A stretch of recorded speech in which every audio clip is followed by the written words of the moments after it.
ನಿಮಗೆ ಲೈಂಗಿಕ ಆಸಕ್ತಿ ಕಡಿಮೆ ಇದ್ಯಾ? ಈ ಸಿಂಪಲ್ ಟಿಪ್ಸ್ ಫಾಲೋ ಮಾಡಿ. ಇತ್ತೀಚಿನ ಅಧ್ಯಯನವೊಂದರ ಪ್ರಕಾರ ಸೆಕ್ಸ್ ಲೈಫ್ ಬಗ್ಗೆ ಇಂಟರೆಸ್ಟ್ ಕಡಿಮೆಯಾಗುವುದು ಅಥವಾ ಸೆಕ್ಸ್ ಎಂಜಾಯ್ ಮಾಡಲು ಅಡ್ಡಿಯಾಗುವುದು ನಮ್ಮಲ್ಲಿನ ಉದ್ವೇಗ ಅಥವಾ ಆಂಕ್ಸೈಟಿ. ಇಂದಿನ ಒತ್ತಡದ ಜೀವನ ಶೈಲಿಯಲ್ಲಿ ಗಂಡು ಹೆಣ್ಣು ಇಬ್ಬರನ್ನೂ ಕಾಡುವ ದೊಡ್ಡ ಸಮಸ್ಯೆಯೇ ಇದು. ಇದು ಲೈಂಗಿಕ ತೃಪ್ತಿ ಸಿಗದ ಹಾಗೆ ಮಾಡುತ್ತದಂತೆ. ಹೆಚ್ಚುವ ಜವಾಬ್ದಾರಿ, ಕೆಲಸದ ಒತ್ತಡ ಮುಂತಾದ ಸ್ಟ್ರೆಸ್ ಫ್ಯಾಕ್ಟರ್ಗಳಿಂದ ಉದ್ವೇಗ ಹೆಚ್ಚಾಗುತ್ತದಂತೆ. ಉದ್ವೇಗ ಕಡಿಮೆ ಮಾಡಬೇಕು ಅಂದ್ರೆ ಪ್ರತಿದಿನ ಬೆಳಗ್ಗೆ ಬೇಗ ಏಳಬೇಕು, ಸೂರ್ಯನ ಬಿಸಿಲಲ್ಲಿ ಓಡಾಡಬೇಕು, ವ್ಯಾಯಾಮದ ಮೂಲಕ ಬೆವರಿಳಿಸಬೇಕು. ನಿಮ್ಮನ್ನು ತಲ್ಲೀನಗೊಳಿಸುವ ಉತ್ತಮ ವಿಚಾರಗಳಿಗೆ ದಿನದಲ್ಲಿ ಕನಿಷ್ಠ 1 ಗಂಟೆ ಮೀಸಲಿಡಬೇಕು. ಓದುವುದು, ಸಂಗೀತ ಆಲಿಸುವುದು, ನಿಮ್ಮಿಷ್ಟದ ಆಟ ಆಡುವುದು, ಸಿನಿಮಾ ನೋಡುವುದು. ಹೀಗೆ ಯಾವುದೇ ವಿಷಯದಲ್ಲಿ ಇಷ್ಟವಿದ್ರೂ ಅದಕ್ಕೆ ಸಮಯ ನೀಡಬೇಕು. ನಿಮ್ಮ ಸಂಗಾತಿಯ ಜೊತೆಗೆ ವಾಕಿಂಗ್ ಮತ್ತು ಹರಟೆ ಅಗತ್ಯವಾಗಿರುತ್ತದೆ. ಸಂಗಾತಿ ಜೊತೆಗೆ ಸಂಬಂಧ ಚೆನ್ನಾಗಿ ಇಟ್ಟುಕೊಳ್ಳುವುದು ತುಂಬಾ ಮುಖ್ಯ. ಯಾವುದೇ ಸಂಬಂಧದಲ್ಲಿ ಶುರುವಿಗೆ ಇರುವ ಆಕರ್ಷಣೆ ಆಮೇಲೆ ಇರುವುದಿಲ್ಲ. ಕೆಲ ಸಂದರ್ಭದಲ್ಲಿ ಸಂಗಾತಿಯ ನೆಗೆಟಿವ್ ವಿಚಾರಗಳೇ ನಿಮಗೆ ಎದ್ದು ಕಾಣುತ್ತಿರುತ್ತವೆ. ಅವರ ಸೌಂದರ್ಯಕ್ಕಿಂತ ಅವರಲ್ಲಿರುವ ಕೊರತೆ ಕಾಡಲಾರಂಭಿಸುತ್ತದೆ. ಅವರ ಮೇಲಿನ ಆಸಕ್ತಿ ನಿಧಾನಕ್ಕೆ ಕಡಿಮೆಯಾಗುತ್ತಾ ಬರುತ್ತದೆ.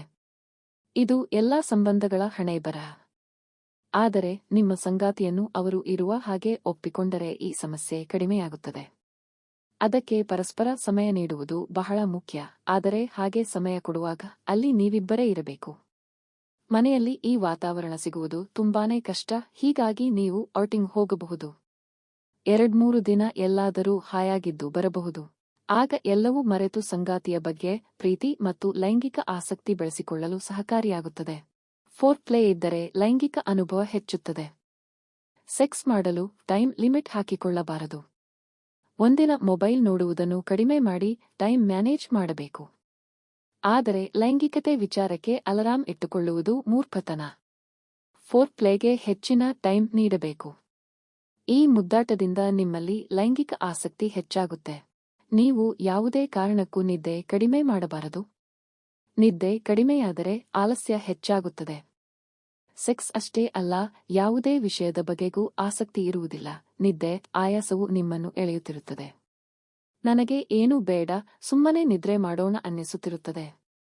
ಹೀಗಾಗಿ ಚೆನ್ನಾಗಿ ನಿದ್ದೆ ಮಾಡುವುದು ಅತ್ಯವಶ್ಯಕ. ನಿಮಗೆ ಎಷ್ಟು ನಿದ್ದೆ ಬೇಕೋ ಅಷ್ಟು ನಿದ್ದೆ ಮಾಡಲು ಪ್ರಯತ್ನಿಸಬೇಕು. ನಿದ್ರೆ ನಿಮ್ಮ ಉತ್ತಮ ಆರೋಗ್ಯಕ್ಕೆ ಸಹಕಾರಿಯಾಗಿದೆ.